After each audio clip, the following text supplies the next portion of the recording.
Presiden AS Donald Trump mengumumkan bahwa pihaknya menyerang 3 situs nuklir di Iran. Trump bahkan mengumumkannya secara langsung untuk mendukung upaya Israel menyudahi program nuklir Iran.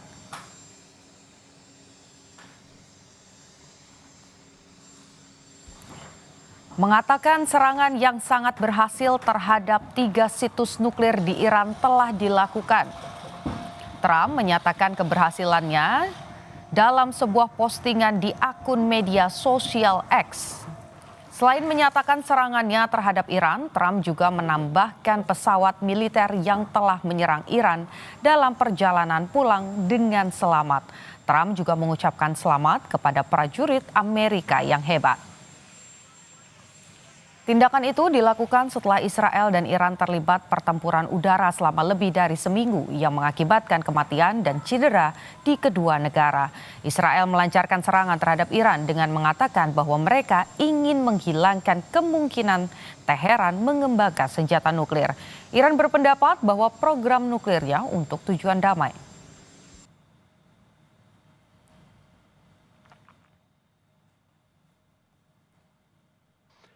A short time ago, the U.S. military carried out massive precision strikes on the 3 key nuclear facilities in the Iranian regime: Fordow, Natanz, and Esfahan.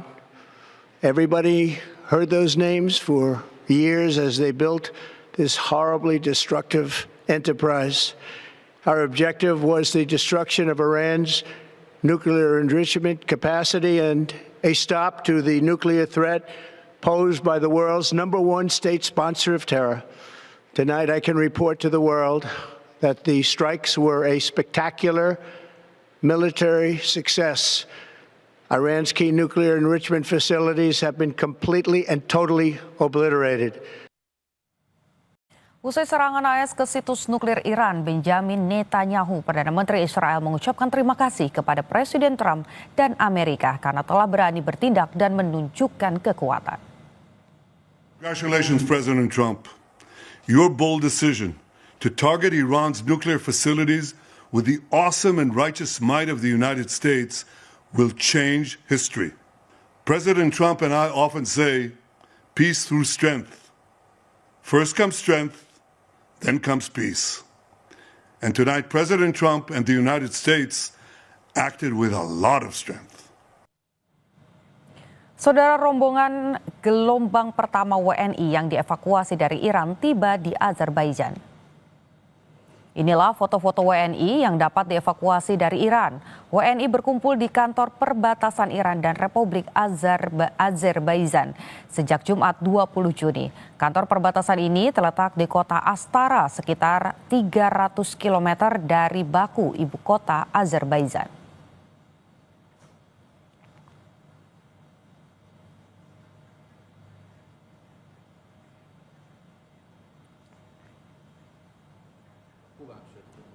Menteri Luar Negeri Sugiono menyebut ada 4 bus yang mengevakuasi warga negara Indonesia untuk keluar dari Iran.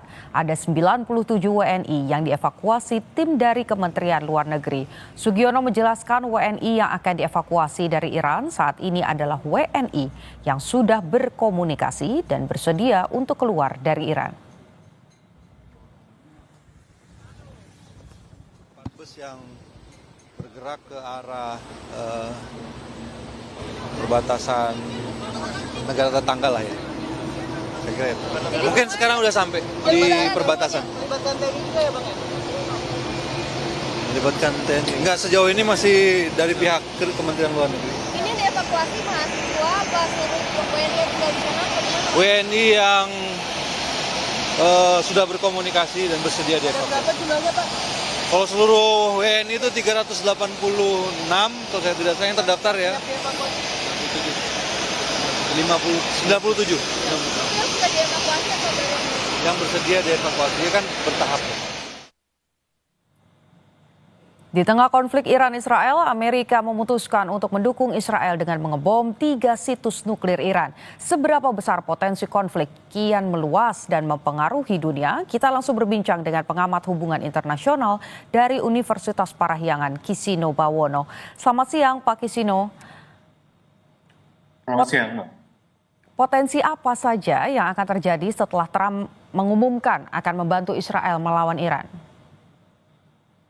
Oke, eskalasi apa yang kemudian akan berlanjut gitu, saya lihat kalau dari kemarin-kemarin pemerintah Iran memang memposisikan diri bahwa mereka tidak akan tinggal diam jika ada agresi terhadap mereka masuk dari Amerika Serikat.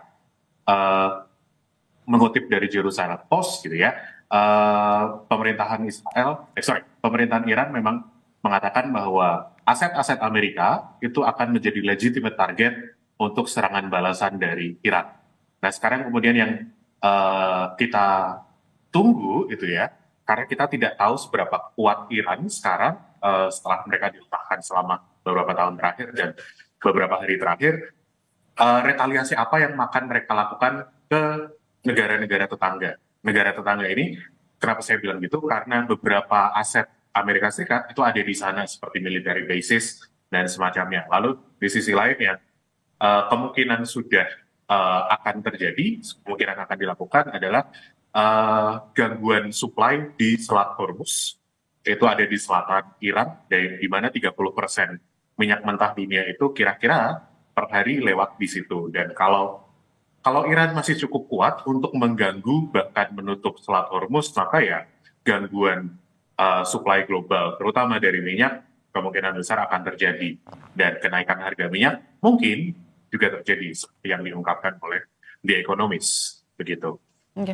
Tapi kalau Anda melihatnya dengan adanya serangan dari Amerika Serikat ini, apakah kemudian serangan balasan yang mungkin dilakukan oleh Iran ini bentuknya apa? Apakah memang head to head begitu, bentuknya memang akan dengan senjata lagi, atau justru tadi dengan faktor-faktor ekonomi seperti menutup selat yang tadi Anda sampaikan?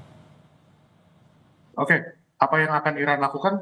Iran saya pikir mereka tidak kreatif ya, hanya senjata versus senjata, tapi hitting where it matters, yaitu ekonomi juga. Karena kalau kita bicara senjata-senjata, kemudian negara-negara ini bisa mengabaikan, bisa menutup mata. Tapi kalau ekonomi itu sekian banyak negara kemungkinan akan terganggu. Gitu. Apalagi negara-negara di Gulf countries. Jadi untuk mendapatkan dukungan, maka kemungkinan cara yang lebih drastis akan dilakukan, yaitu ekonomi tadi yang saya bilang. Melihat sekarang ada satu situs yang kemudian sudah diklaim begitu ya oleh Amerika Serikat bahwa sudah lenyap begitu, sudah hancur.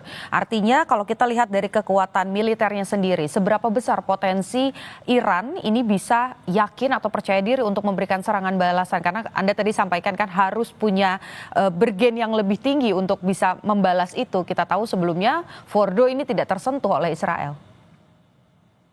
Oke. Untuk melihat mereka masih seberapa kuat, saya sendiri juga belum cukup punya sources yang menunjukkan bahwa Iran mereka masih sekian kuat. Tapi at least mereka akan mengupayakan itu. Mereka masih mempertahankan bahwa pride mereka adalah dari kemampuan untuk membalas. Dan ini mungkin harus kita lihat dalam beberapa waktu dekat, gitu ya. Karena serangannya mungkin tidak akan instan, retaliasinya tidak akan instan. Ini sekarang diserang, maka balasan mereka akan muncul dalam beberapa waktu, sejam, 2 jam, atau seharian. Mungkin akan butuh waktu untuk sampai pada akhirnya mereka akan membalas, gitu sih. Dan satu yang juga mau saya tambahkan, kalau menurut dari klaim Amerika Serikat, Presiden Trump itu bahwa Fordo ini sudah rusak, sudah hancur, di sisi lain juga dari Iran sendiri mereka masih bilang bahwa kerusakan yang terjadi di sana itu bukan yang hancur total, jadi masih bisa diperbaiki jika dilakukan proses perbaikan. Jadi kita sebetulnya juga, saya sebagai pengamat masih kesusahan untuk melihat bahwa seberapa rusak kondisi yang ada di sana. Gitu. Oke. Di closing statementnya Presiden Trump begitu ya, kalau kita kutip dari Twitternya, selain membenarkan bahwa adanya serangan 3 bom, kemudian juga mengapresiasi militer Amerika Serikat, kalimat terakhirnya adalah mendorong untuk perdamaian. Anda sepakat bahwa dengan serangan ini bisa ada damai antara Iran dan juga Israel, atau bahkan sekarang Amerika Serikat nih ikut campur, jadi bisa damai? Oke, saya omongkan lagi apa yang saya bicarakan di Kompas 2 hari yang lalu, bahwa ada istilah dalam politik itu eskalasi untuk deeskalasi. Jadi dalam mendekati perundingan damai atau ceasefire atau apa perundingan damai, secara umum biasanya kedua pihak yang bertikai itu akan menunjukkan bahwa mereka yang lebih kuat. Gimana menunjukkannya? Bahwa dengan cara mereka melakukan tindakan atau agresi tertentu. Nah, dengan kondisi serangan ketiga tempat tadi Isfahan, Fordo, dan satu lagi Natanz, gitu ya. Sementara pihak Israel dan yang didukung Amerika Serikat ini posisinya di atas angin kalau pada akhirnya menuju meja perundingan. Nah, Iran saya rasa mereka tidak ingin tinggal diam, mereka harus membalas karena apa? Untuk pada akhirnya jika mereka mau ke meja perundingan, mereka at least menginginkan posisi yang ideal, posisi yang setara. Sementara posisi mereka sedang ada di bawah. Nah, cuma what kind of retaliation, balasan apa, yaitu yang nanti kita sementara masih menduga-duga, gitu. Oke, singkat saja Pak, kita kalau bicara soal geopolitik tentu saja ini berkaitan dengan negara-negara di belakangnya begitu ya. Bagaimana dengan Rusia, Tiongkok dan juga Korea Utara yang sebelumnya juga sudah memberikan statement-statement. Ada yang meminta damai, ada yang meminta Amerika Serikat tidak ikut campur. Dengan adanya serangan Amerika Serikat, bantuan secara langsung, apakah eskalasinya akan seperti apa dari Rusia, Tiongkok atau bahkan dari Korea Utara? Singkat saja Pak. Oke, kalau dilihat geopolitiknya, kemungkinan mereka juga akan merespon. Namun saya masih percaya bahwa tiga pihak besar ini masih mengupayakan cara damai adalah cara yang paling baik, gitu ya. Mereka ingin Amerika dilemahkan, iya. Mereka ingin menarik Amerika untuk join dalam perang. Saya rasa mereka ingin itu, gitu ya. Cuma bagaimana respon dari mereka? So far, at least di publik mereka masih ingin damai. Cuma di belakang, who knows?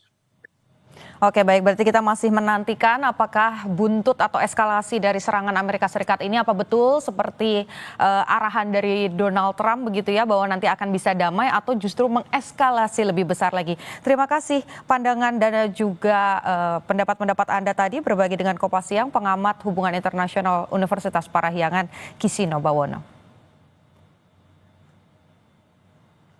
Saudara, usai jeda, retret kepala daerah gelombang 2